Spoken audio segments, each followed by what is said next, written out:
Y le voy a hablar, hermano, el tema en la continuación de mi exposición de la carta del apóstol Pablo a los Filipenses, de la bendición que aún traen los contenciosos. Las bendiciones que aún traen los contenciosos. Vamos a orar. Señor, te damos gracias porque en ti hay vida abundante. Nosotros lo hemos comprobado a través de la historia, no solamente de nuestra vida, sino también de la vida de la iglesia. Nos ha bendecido. Y estamos en esta mañana aquí para glorificar tu nombre, Señor, con esa vida abundante. Pese a las circunstancias, a los problemas que pasa este mundo, nosotros estamos caminando con el Señor Jesucristo, porque a ti te ha placido así, Señor. Ahora te pedimos, oh Dios, que en este tiempo tu nombre sea glorificado y bendecido con tu palabra y que nosotros sepamos, Señor, que en cualquier circunstancia nuestra misión es predicar el Evangelio y manifestar al mundo nuestra vida abundante en ti. Te lo suplicamos, Señor, en el nombre de Jesús. Amén. ¿Cómo reaccionamos al sufrimiento y a las tentaciones, a la injusticia en nuestra propia vida? Si me pasa algo triste o incluso si alguien quiere causarme sufrimiento, mi primera reacción cuando pasan estas cosas es defenderme. O sea, es una reacción humana y normal. Sin pensar mi manera de actuar, cómo reaccionamos serviría para la obra del Evangelio. Repito, en circunstancias difíciles, en sufrimiento, nosotros reaccionamos muchas veces defendiendo y contraatacando. Nuestra pregunta es, ¿beneficia esto al Evangelio de Cristo? ¿Cómo reaccionamos? Pablo era diferente a muchos de nosotros. Encontrándose en una situación muy penosa, escribió a los filipenses lo siguiente. En el capítulo 1, versículos 12 al 18, le voy a repetir parte de lo que el pastor Vázquez leyó. Quiero que sepáis, hermanos, que las cosas que me han sucedido han redundado más bien para el progreso del Evangelio. De tal manera que mis prisiones se han hecho patentes en Cristo en todo el pretorio y a todos los demás. Y la mayoría de los hermanos, cobrando ánimo en el Señor con mis prisiones, se atreven mucho más a hablar la palabra sin temor. Y aquí viene donde voy a predicar esta mañana. Algunos a la verdad predican a Cristo por envidia y contienda, pero otros de buena voluntad. Los unos anuncian a Cristo por contención, no sinceramente, pensando en añadir aflicción a mis prisiones, pero los otros por amor, sabiendo que estoy puesto para la defensa del Evangelio. ¿Qué pues? Que no obstante, de todas maneras, o por pretexto o por verdad, Cristo he anunciado. Y en eso me gozo y me gozaré aún. Francamente, si muchos de nosotros hubiésemos estado en la situación de Pablo, habríamos reaccionado de otra manera. Seguramente habríamos tratado con un aire de piedad y de temor a Dios en nuestra carta, decir a esos hermanos que están atacándome, mira cómo el Señor trata con justicia. Pero luego habríamos descrito nuestra desagradable situación que me causaron esos hermanos y comenzaría a atacar a esos hermanos porque me atacaron, porque me estaban, haciendo la vida imposible aún en la iglesia. Y los días oscuros y sin alegría que estaban soportando, yo por causa de este hermano le voy a responder como se merecen. Habríamos denunciado que algunos hermanos que no habían comprendido qué significa ser cristiano, nos hacían la vida difícil. Y que nosotros, en la situación en que nos encontramos, necesitábamos mucha oración y mucho apoyo. Necesitábamos que nos ayudaran. Y comenzaríamos a quejarnos que mira este hermano que se está atacando. Hermano, hay guerras que no podemos librar a nosotros, que tiene que librarla a Dios. Repito, hay guerras, hermano. Y a través de la historia de nuestro ministerio podemos decir eso. Hay guerras, hermano, que son de Dios. Y si nosotros nos ponemos a responder y a pelear en esas guerras, no vamos a glorificar el nombre de Dios. Pablo era un hombre que lo que hacía es que en medio de situaciones difíciles, él pedía oraciones, como está haciendo aquí en este momento. Pedía oración para que esas guerras fueran libradas, no por él, sino por Dios, a través de él, para la gloria de Dios. En otras cartas, el apóstol Pablo sabemos que no era demasiado orgulloso pedir oración. Es decir, yo pido oración porque tengo situación. Si nosotros vamos a Efesios capítulo 6, poco más adelante detrás de Filipenses, una hoja detrás, versículo 18 al 19, dice allí la palabra de Dios lo siguiente. Orando en todo tiempo, con toda oración y súplica en el Espíritu, y velando en ello con toda perseverancia y súplica por todos los santos.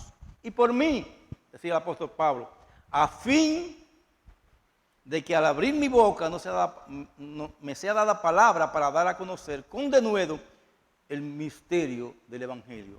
Y en Colosenses, capítulo 4, versículo 3, vuelve a hacer peticiones por él. ¿Pero para qué, hermano? Para que el Evangelio prospere. Dice Colosenses capítulo 4 lo siguiente, versículo 3. Orando también así al mismo tiempo por nosotros, para que el Señor nos abra puerta por la palabra a fin de dar a conocer el misterio de Cristo, por el cual también estoy preso. Si usted va a Tesalonicenses y a las demás cartas, va a encontrar la misma tónica del apóstol Pablo. Yo quiero que oren por mí, ¿pero para qué? ¿Para que me defiendan? No, para que el Evangelio de Cristo, no importa las circunstancias que yo esté viviendo, prospere. Perdón. Como vemos en estos versículos, su motivación al pedir oración siempre era la propagación del Evangelio de Jesucristo.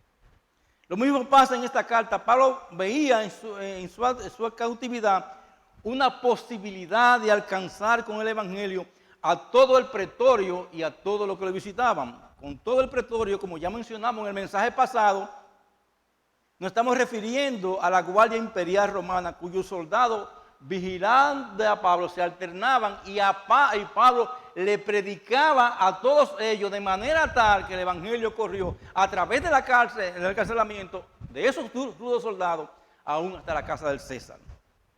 Dios utilizó la prisión de Pablo para dar a conocer el nombre de Jesucristo entre la Guardia Imperial Mundial más fuerte de ese mundo. Incluso más fuerte que la que tiene Putin en Ucrania, masacrando a esa gente allá. Y vemos aquí, hermanos, que Dios tiene diferentes razones para permitir el sufrimiento en nuestras vidas. Corregirnos es una razón muchas veces por la cual nosotros pasamos por sufrimiento. Atraernos más cerca de Él o transformarnos a la imagen de Jesucristo. Ahora bien, ¿cómo reaccionamos nosotros ante el sufrimiento?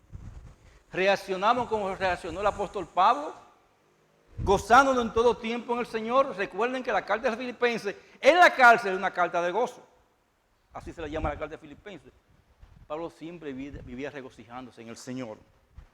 El fervor que Pablo demostraba en la prisión por el Evangelio de Jesucristo fortaleció, dice, a la mayoría de los hermanos que cobraban ánimo en el Señor para atreverse mucho más a hablar de la palabra sin temor. O sea, un hombre encarcelado, amarrado, con muchísimas dificultades, predicó el Evangelio de tal manera que motivó a los hermanos que estaban libres a predicar con libertad el nombre del Señor Jesucristo. Yo me pregunto, hermano, en circunstancias difíciles nosotros estamos dispuestos a predicar a Cristo. Si en circunstancias fáciles no lo hacemos, en las difíciles serán quizá peor. Sin embargo, podemos decir que en circunstancias difíciles, hermano, es que la iglesia crece de una manera muy especial.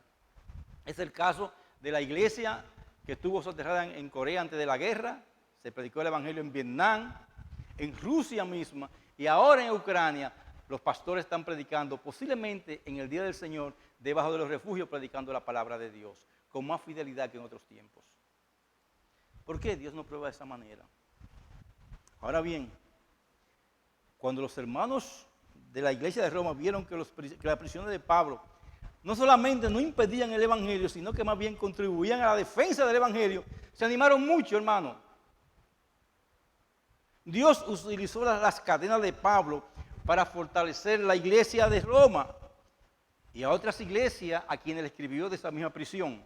En sus prisiones el apóstol era un ejemplo tan fuerte e impresionante que la mayoría de los hermanos también comenzaron a anunciar el nombre del Señor Jesucristo.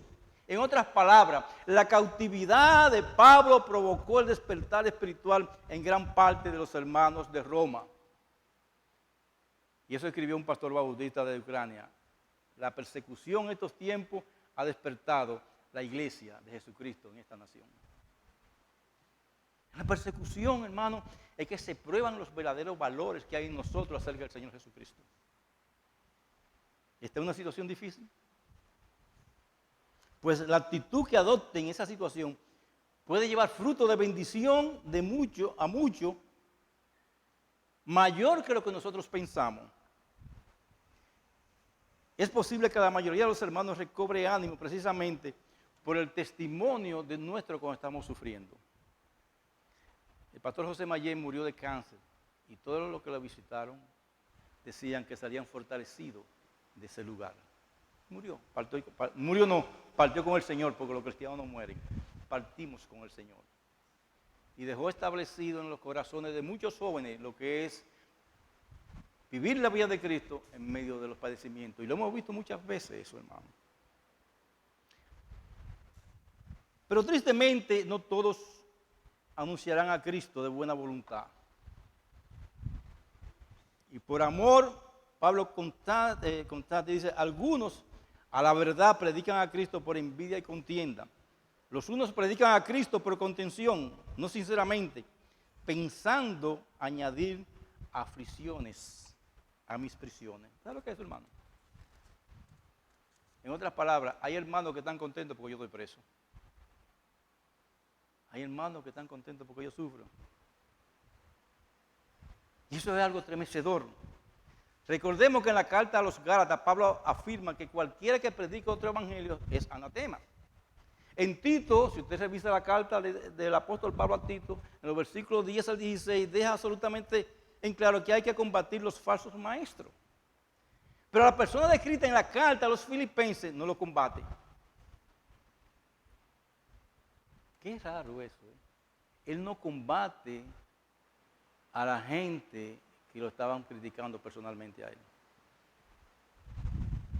No los llama habladores de vanidades y engañadores. No los llama, como lo hace en Tito capítulo 1, versículo 10. Más bien, Pablo constata objetivamente que ellos también, ¿sabes qué dice el apóstol Pablo? Ellos están anunciando a Cristo.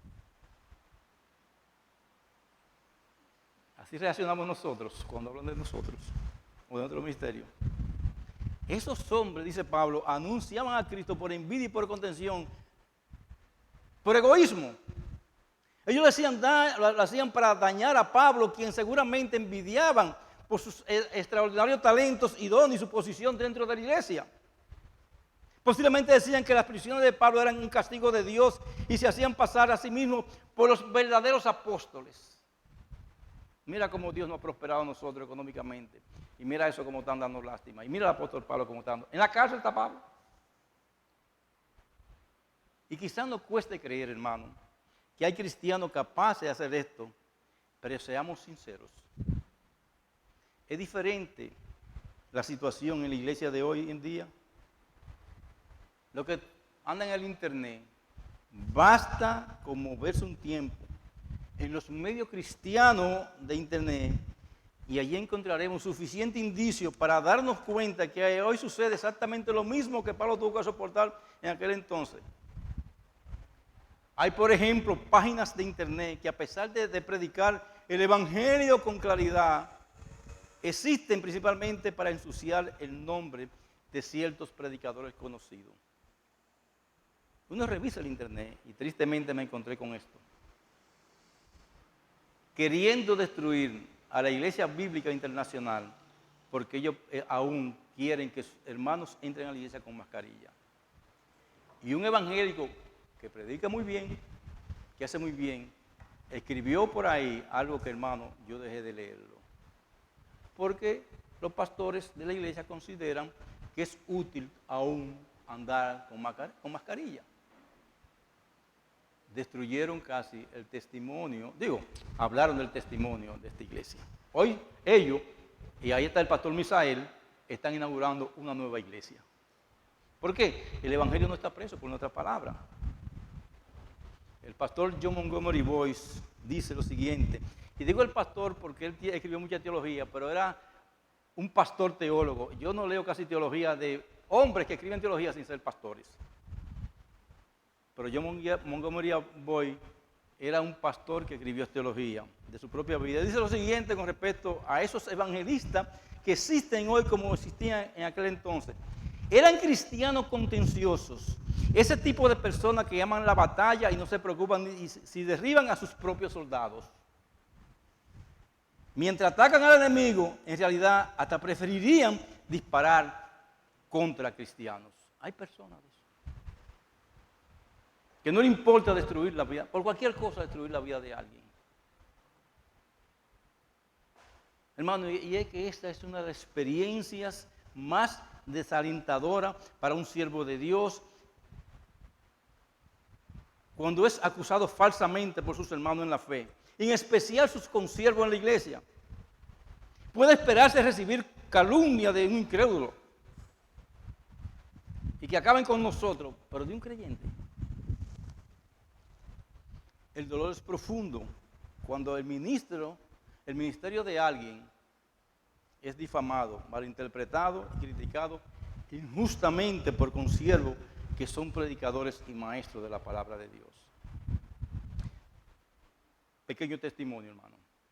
Nosotros queremos hacer con las capacitaciones pastorales, ser instrumento de Dios para ayudar a estos pastores, para que cambien muchos principios que hay en sus iglesias que no andan bien, y lo han hecho.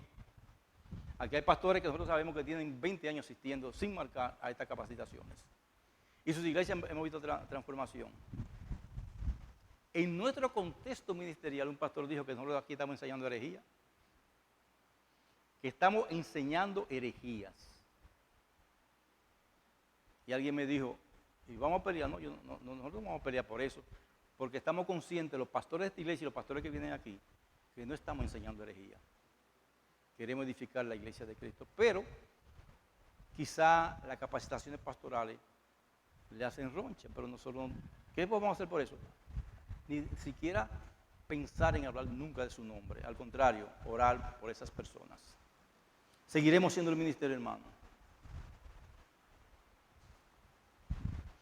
Y es triste, hermano, cuando pasa esto en el pueblo de Dios.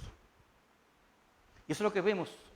Lo primero que pasó, el apóstol Pablo presenta, lo que predican a Cristo por envidia y contienda. Esa es la situación de Pablo en Roma, donde algunos líderes de la iglesia, para ponerse a él, predicaban a Cristo por envidia y por contienda. Ahora bien, en Roma, los detractores de Pablo que predican a Cristo por envidia y contienda no eran herejes, hermano. Como los judaizantes, eran hombres ortodoxos de buena teología. No dice que eran herejes en el texto. Predicaban y enseñaban el verdadero evangelio de Jesucristo. No pregonaban un evangelio diferente, como habría algunos en Corintios y en Galacias. No. Tampoco eran falsos apóstoles, obreros fraudulentos que se disfrazaban como apóstoles de Cristo. Tampoco. Ni eran de los mutiladores del cuerpo que menciona más adelante el apóstol Pablo en Filipenses capítulo 3, versículo 2. Pablo dice que predicaban a Cristo por envidia y contienda. El problema no radicaba en la teología de estos predicadores, sino en sus motivos. O sea, ellos predicaban bien, pero ¿cuáles eran sus motivos? No en lo que predicaban, sino por qué lo predicaban. Ellos estaban predicando por envidia y contienda al ministerio del apóstol Pablo. Eso de hermano del principio de la iglesia se viene arrastrando. Envidia es el deseo de privar a otros de lo que les corresponde por derecho. Desear que no lo tuvieran o lo tuvieran en menor grado. Fue por envidia que la muchedumbre crucificó a Cristo. Y los jefes de los sacerdotes lo entregaron a Poncio Pilato para crucificarlo.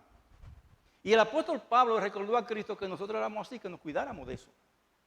Él dice en Tito capítulo 3, versículo 3 lo siguiente: nosotros también éramos en otros tiempos insensatos, rebeldes, extraviados, esclavos de concupiscencias y deleites diversos, viviendo en malicia y envidia, como estaban predicando esa gente, aborrecibles y aborreciéndose unos a otros. Pero ¿qué dice Cristo en 2 Corintios? ¿Qué dice el apóstol Pablo en 2 Corintios capítulo 5, versículo 17? Que somos nueva criatura, que las cosas viejas pasaron. Pero se nos olvida a nosotros muchas veces que somos nuevas criaturas. Y que nosotros, mediante el poder del Espíritu Santo, dice el apóstol Pedro en su primera carta, versículo 21, tenemos que dejar de desechar toda malicia, engaño, hipocresía, envidias y todas las distracciones. La palabra desechar es patear esas cosas. botar en la basura. Nosotros no podemos estar envidiando el ministerio de nadie. Dios nos ha bendecido como iglesia pequeña a través de 40 años y hemos dado el testimonio de Cristo. Y Dios ha hecho una obra. Nosotros no tenemos que estar envidiando nada a nadie. Estamos haciendo lo que Dios nos ha permitido hacer a través de la predicación de su palabra, al nivel que estamos, y no nos quejamos de estar como estamos. Glorificamos a Dios por eso.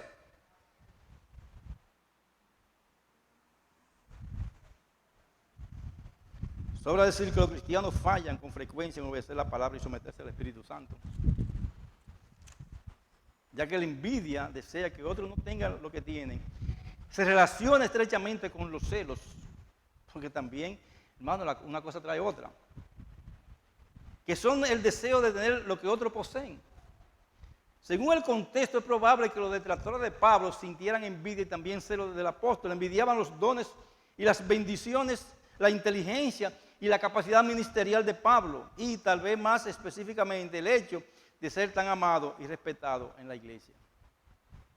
Se olvidaron, hermano, que en la iglesia hay una diversidad de ministerios y de dones. Y que todos sirven para la gloria de Dios. En las reuniones de pastores que hacemos nosotros en la Iglesia Bíblica del Señor Jesucristo, la hermana Dominga sabe, porque nos reuníamos, ella sabe de las reuniones que hacemos allá,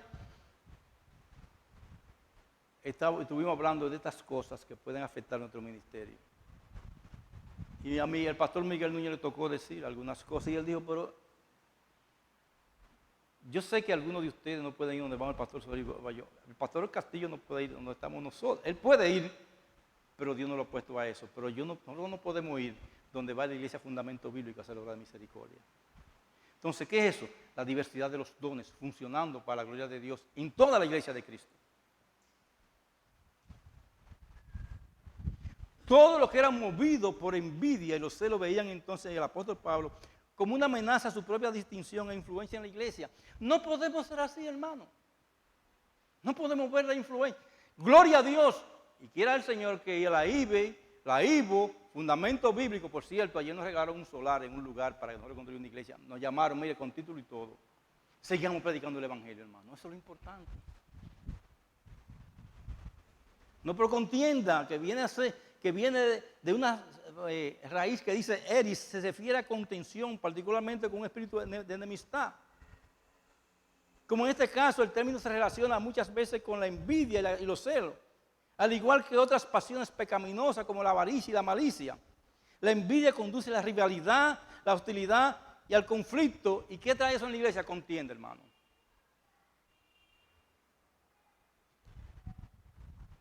Es posible de Pablo, al enfrentar estos asuntos, no era ganar para sí simpatía. No podemos buscar simpatía en medio de esas guerras. Y mucho menos vengarse de sus detractores. Más bien hacía notar que la fidelidad al ministerio no solo incluye una sana doctrina, sino motivaciones correctas. Ahí está el libro que están leyendo las damas. ¿Y motivaciones cuáles son?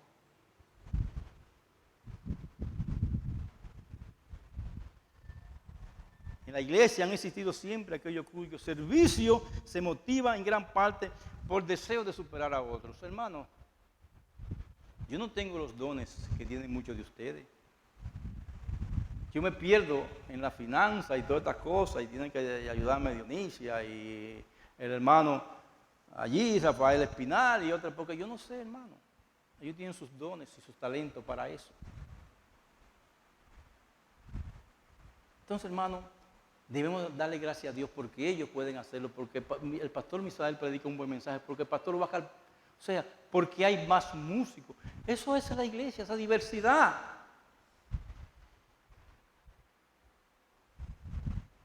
Cuando las personas comenzamos a tener problemas por estos dones que tienen otros hermanos, van a haber contienda y celo. Y se le va a hacer gran daño a la iglesia de Cristo.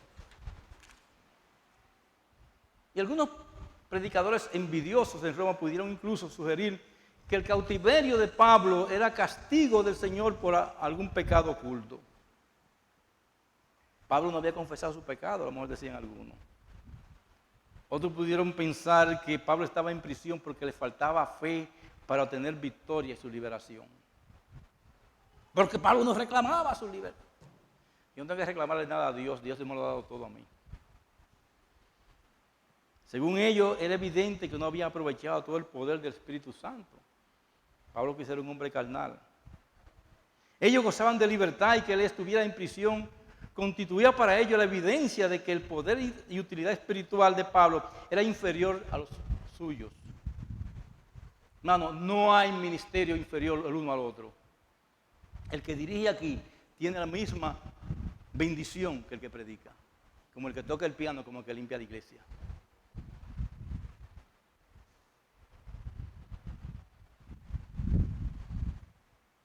¿Por qué Dios no libró a Pablo en Roma como lo libró en Filipo, como veíamos en el capítulo 16 de Hechos en el mensaje pasado? Con todo esto es probable que otros se hayan atrevido a pensar que el Señor mantuvo a Pablo en prisión por causa de una supuesta predicación deficiente y engañosa de la palabra de Dios. Dado que la visita del apóstol era limitada, las personas tenían mayor oportunidad de escuchar a los opositores de Pablo, que alegaban tener una comprensión más profunda y completa de la fe. No, ellos son más, nosotros exponemos mejor que Pablo la palabra de Dios. Como sucede con los cristianos en el día de hoy. Quizás sentían que Pablo era anticuado y que alcanzar la distinguida población de Roma precisaba de un enfoque más poderoso, más pertinente y contextual para esa sociedad. No, hermano, porque queremos muchas veces, para predicarle a ese tipo de gente, como a lo que Pablo estaba predicando, es hoy el pecado. Pablo estaba predicando a Cristo, este crucificado, ahí amarrado. Yo no tengo que cambiar la palabra de Dios para predicarle al presidente o al más humilde de los hombres o las mujeres del mundo.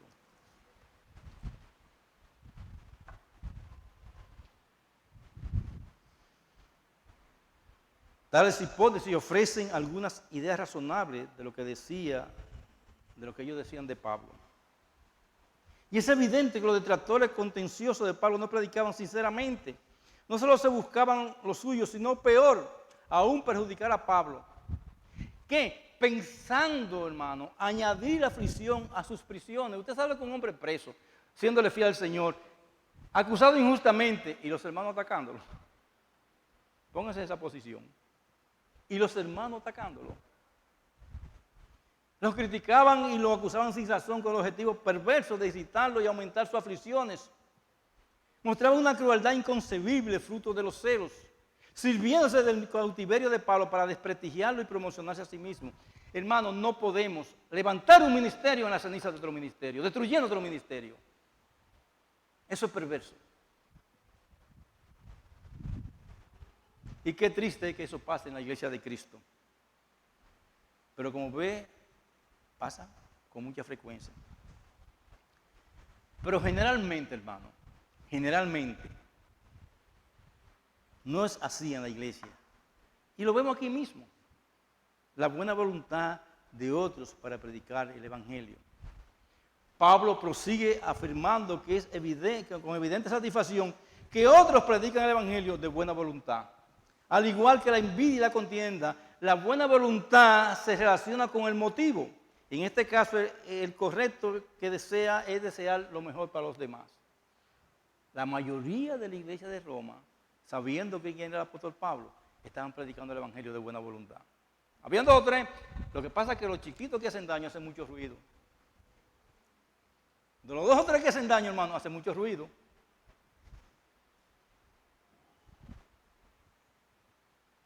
Esos creyentes en Roma no solo rehusaban criticar a Pablo, sino que también lo apoyaban con entusiasmo y apreciaban su obra. Sus motivos eran puros y desprovistos de todo egoísmo. Comprendían y agradecían la fidelidad del apóstol en proclamar el evangelio y su ministerio, lleno de amor hacia ellos y hacia los demás. A diferencia de los detractores, estos últimos, que obran de buena voluntad, predicaban a Cristo por amor. Solo unos años antes, en su primera carta a la partidista y conflictiva iglesia de los Corintios, el apóstol Pablo escribió lo siguiente en 1 Corintios 13.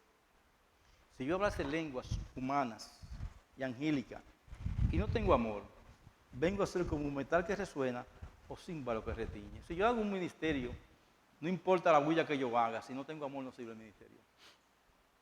si tuviese profecía y entendiese todos los misterios y toda ciencia, y si tuviese toda la fe de tal manera que trasladase los montes y no tengo amor, no soy nada. No importa lo que yo haga en la iglesia, si no va revestido de amor, no sirve para nada. Y si se partiese mis bienes para dar de comer a los pobres y entregase mi cuerpo para ser quemado, y no tengo amor, de nada sirve. No importa lo que yo haga, si no está revestido de amor y consideración hacia los demás, eso es basura delante de Dios, paja que se va a quemar en el día del juicio. Y ahora permanece la fe, la esperanza y el amor. Estos tres, pero el mayor de ellos es el amor. En la iglesia tiene que permanecer el amor de Cristo, para que los ministerios funcionen como deben funcionar. Si un espíritu y una motivación de amor, o si un espíritu y una motivación de amor, nada que se haga en el nombre del Señor, ya sea predicar, enseñar o servir de la manera más ortodoxa o convincente, la iglesia, si no lo hacemos como debemos hacerlo, nunca vamos a agradar al Señor. ¿Cómo? Lleno de amor. Y no significa nada todo lo que hacemos. Ahora bien, esos creyentes que sabían que Pablo había sido escogido por Dios para la defensa del Evangelio, estaban agradecidos por su fiel obediencia a ese llamado, una obediencia que les comunicaba abundante bendición espiritual a ellos. Y el contexto parece indicar que el amor al que Pablo se refiere aquí es en esencia un amor hacia él. Esos hermanos amaban al apóstol Pablo. Los creyentes, motivados por la buena voluntad, amaban sin duda al Señor y amaban al prójimo, pero amaban también a su pastor, al apóstol Pablo. Y yo sé que eso en medio de las aflicciones, de los problemas que le crearon, le trajo consuelo a él. Hermano, y trae consuelo eso. Cuando uno le entran a palo por ahí, viene alguien y dice, pastor, no se preocupe que el Señor... Eso trae consuelo. Ellos tenían un interés genuino y preocupación por su bienestar personal, así como por el alcance de su ministerio.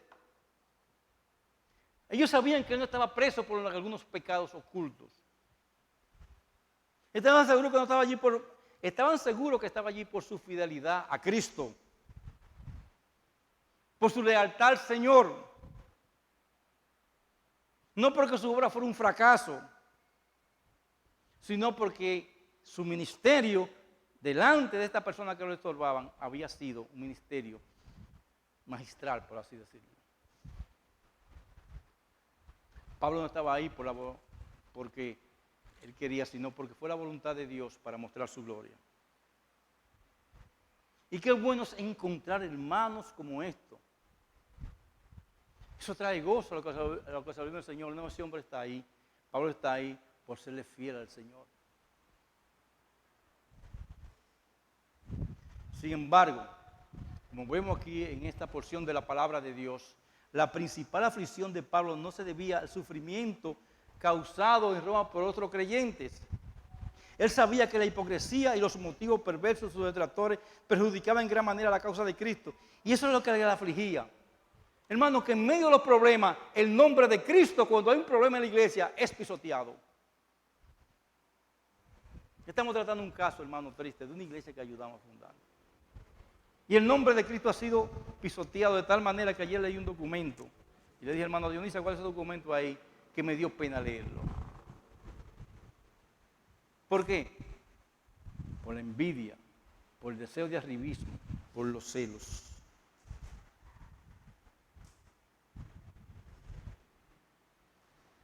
Pablo sabía que otros líderes fieles de la iglesia enfrentaban crítica y oposición tanto del mundo como de otros creyentes.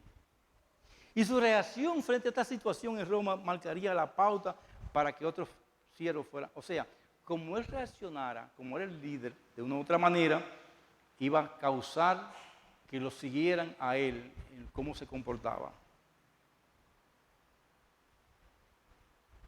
Pero más que eso, él vio la situación con mayor amplitud, ya que esos hombres envidiosos predicaban en realidad el verdadero evangelio. Las personas se salvaban, entonces pregunta, ¿qué pues? Dice él. Y responde, que no obstante, de toda manera, o por pretexto o por verdad, Cristo ha anunciado, y en esto me gozo y me gozaré. Si está predicando el Evangelio, aunque sea por envidia, es la palabra que va a hacer su efecto.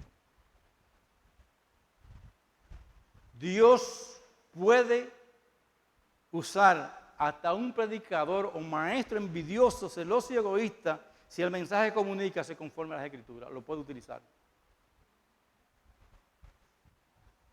Dios honra siempre su palabra y su palabra siempre produce fruto. Por eso dice el profeta Isaías en el capítulo 55, versículo 11, mi palabra que sale de mi boca, de la boca de Dios, no de los hombres, la que Él inspiró, no volverá a mí vacía, sino que hará lo que yo quiera y será prosperada en aquello para que Él envíe. No importa quién la predique, mi palabra es que va a transformar la vida. Como observó sabiamente un pastor de otros tiempos que dijo, la virtud reside en el Evangelio, no en quien lo comunica, en su exposición y no en el expositor. Eso es lo que vale, hermano. Nada, absolutamente nada, podría robarle a Pablo el gozo que Dios le dio. Él podía desgastarse por el Evangelio, pero el Evangelio no se iba a desgastar. Su privacidad y libertad eran fortuitas y nada le importaba el reconocimiento o los méritos de los hombres. Tampoco las dolorosas cadenas de Roma, ni la todavía más agobiante crítica de otros cristianos podían impedir gozarse, porque Cristo era anunciado y su iglesia crecía y maduraba. Lo importante para mí y lo importante para nosotros, hermanos, es que la iglesia de Cristo está creciendo.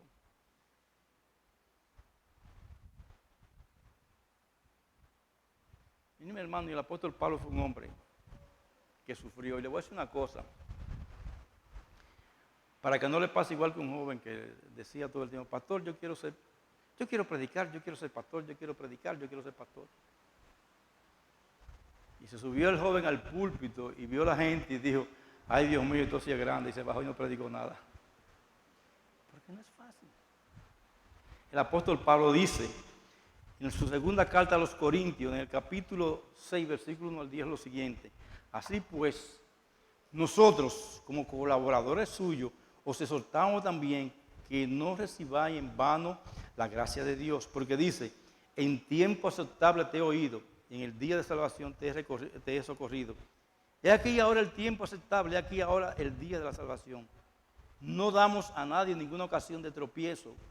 Apóstol Pablo, estoy aquí para que nuestro ministerio no sea vituperado. Antes bien, nos recomendamos en todo como ministros de Dios, en mucha paciencia, en tribulaciones, en necesidades, en angustia, en azotes, en cárceles, en tumultos, en trabajo, en desvelo, en ayuno, en pureza, en ciencia, en longanimidad, en bondad, en el Espíritu Santo, en amor sincero, en palabra de verdad, en poder de Dios, con armas de justicia a diestra y siniestra, por honra y por deshonra, por mala fama y por buena fama, como engañadores pero veraces, como desconocidos pero bien conocidos, como moribundos, más he aquí vivimos, como castigados, más no muertos, como entristecidos, más siempre gozosos, como pobres, más enriqueciendo a muchos, como no entendiendo nada, más poseyéndolo todo. Ese es nuestro ministerio. Somos estos, no están, seguimos trabajando en medio de los problemas. El ejemplo, la humildad y la negación de Pablo demuestran cuánto peor no importaban las circunstancias. Cuánto peores fueran las circunstancias, mayor puede ser el gozo. En medio, hermano, ustedes revisan la vida del apóstol Pablo desde su conversión, que quedó ciego, hasta que se le abrieron los ojos, hasta que le cortaron la cabeza, y va a ver que Pablo no andaba todo el tiempo, o nunca anduvo en camino de rosas. Cuando lo que parece más cierto en la vida empieza a desintegrarse y el sufrimiento y el dolor aumentan, los creyentes deben buscar una comunión más profunda con el Señor. Y eso es lo que hacía el apóstol Pablo. No se derrumban los ministerios si son de Dios, lo que nos lleva a estar cerca de Dios. Solamente así experimentaremos plenamente el gozo inalterable que también el apóstol Pablo conocía. Este gozo es mucho mayor y satisfactorio que cualquier felicidad circunstancial pasajera. No importa si el apóstol Pablo, mi gozo es predicar a Cristo y a este crucificado. No importa donde yo esté.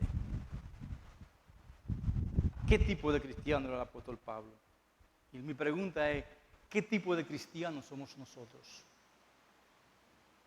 ¿Qué tipo de cristianos somos? Una cosa es denunciar a los falsos maestros, pero totalmente otra es dañar públicamente a los que luchan por el Evangelio de Jesucristo. Hermano, que nunca eso no ocurra, no importa quién sea. Clemente de Roma, que quizá es el mismo Clemente mencionado en Filipenses capítulo 4, versículo 3, escribió una carta una generación después del apóstol Pablo y escribió lo siguiente: gracias a la verdad y a la contienda que experimentó, Pablo pudo dar prueba de su paciencia, de su lucha y de su gozo en Cristo.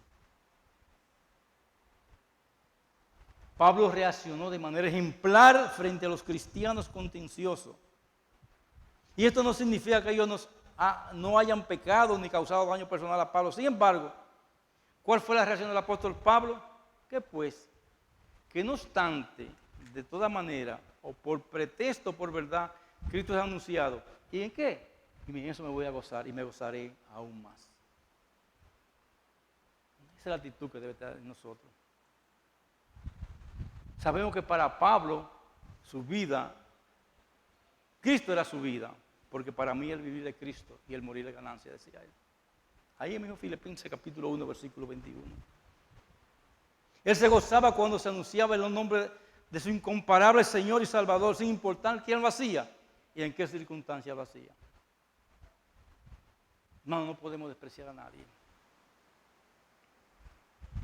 Yo conozco una familia completa de una comunidad de San Pedro de Macorís,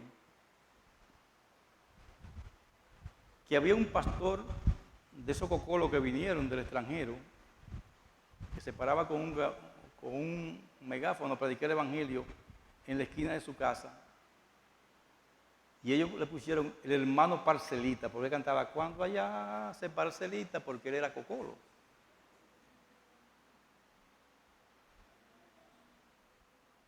Toda esa persona que lo despreciaron están todos en el ministerio en el día de hoy, por la palabra que escucharon, del hermano Parcelita. Pero no debemos despreciar a nadie, hermano. No importa quizá lo equivocado que estén predicando, es la palabra de Dios y no podemos tener envidia ni contender contra predicar. Pero el pastor está acabándolo. Bueno, eso es su problema, el mío no puede ser eso, el mío es seguir hacia adelante. Y el tuyo también, hermano.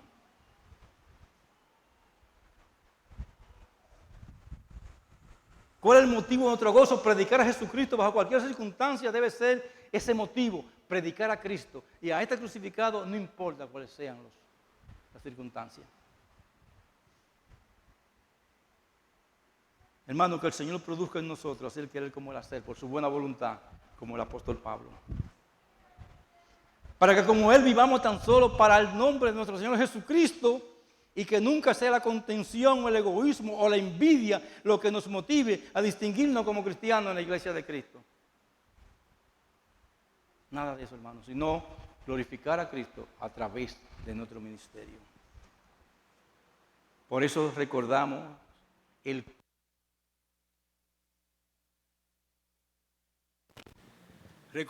ese costo, hermano. ¿Cuál es? Que su cuerpo fue partido y despedazado por nosotros en la cruz del Calvario. Por eso venimos a la Santa Cena. Que Dios le bendiga. Te damos gracias, Señor, por tu palabra. Te damos gracias, Señor, porque pese a lo que somos nosotros, tu evangelio es predicado. Ahora, Señor, nos vamos a acercar al tiempo de Santa Cena a recordar la muerte de nuestro Señor Jesucristo. Que nada impida el gozo de como creyente participar, Señor, de esto. Te pedimos tus bendiciones, que perdone nuestros pecados, y si hay algún problema de celo contigo en nuestros corazones, Señor, te lo presentamos a ti para que tú lo eches en los profundos del mar y no lo veas más, y a tu espalda para que no te acuerdes de ellos. Bendícenos, Señor. Glorifícate, Padre, y sigue ayudando a tu iglesia. Te lo suplicamos en el nombre de Jesús.